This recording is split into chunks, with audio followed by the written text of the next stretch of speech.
Hey there, yoga teacher. In this video, I'll be talking about 3 yoga cueing mistakes that you can start changing right away and make your teaching more clear and understandable to keep your students from getting hurt or from being super confused in your classes. There's nothing worse than teaching a class where someone gets hurt or where everybody in your class is doing something completely different because of your unclear cues. So stick around to find out about the 3 biggest cueing mistakes yoga teachers make and how you can fix them today.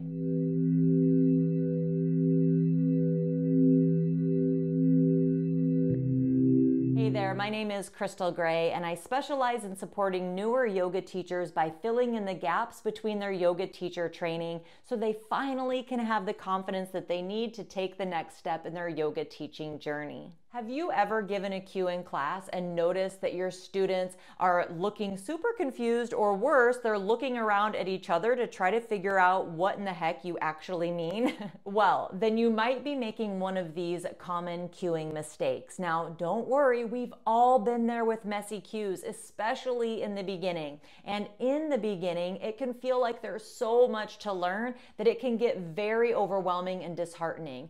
That's why I created this video, so that you don't feel so lost, alone, and overwhelmed as a new yoga teacher. So make sure that you subscribe and give this video a thumbs up if you want more content like this to support you in your journey. And maybe grab your notebook. The good news is here too, I've got some simple fixes that will make your cues clearer, more effective, and way easier for students to follow. So by the end of this video, you'll know exactly what to do with your cues to make more impact. Ready? Let's dive in. Mistake number 1, the too vague cue. Example, engage your core.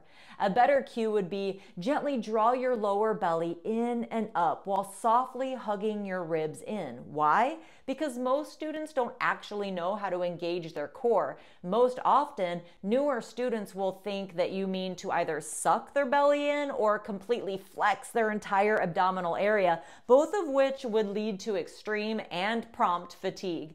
A more specific sensory-based cue helps them activate the right muscles. Here's a bonus tip. In a pose like Paschimottanasana or seated forward fold, instead of saying reach your chest forward, which can be vague, try saying something like reach your chest forward towards your toes. And this really helps to give them a tangible thing, but also a clear kind of mental image. They're bringing this here, right? Number 2 bonus tip, demo, demo, demo. This will really help it to sink in. Combining words and a visual can be very powerful. All right, mistake number 2, overwhelming with way too many cues. For example, inhale, lengthen the spine. Exhale, roll the shoulders back. Inhale, reach the back of the crown of the head up. Exhale, tuck the chin. It's so much, right? So break it up and slow it down. Only give about 3 cues per pose. You could always come back to this pose later in class or get it in the next class, right? As long as no one's gonna get hurt. Because too many cues at once can really overwhelm your students and they won't actually absorb them all. So pausing between instruction really helps them to process and respond. Give them a moment to feel the effects of each cue. So pro tip, use breath cues to space things out. Like I was doing before, you can inhale, lengthen the spine. Exhale, shoulder roll. Inhale, reach through the back of the crown of the head. Exhale, tilt forward, right? So that's helping them to get into Paschimottanasana, but by slowing it down or linking it up with the breath, it helps you as the teacher to slow down. Once they get into the pose, you could simply say, breathe here, right? But if you're intentional with your breath, it will help you to slow down. Number 3, using abstract language without an anchor. So say something here like shine your heart forward.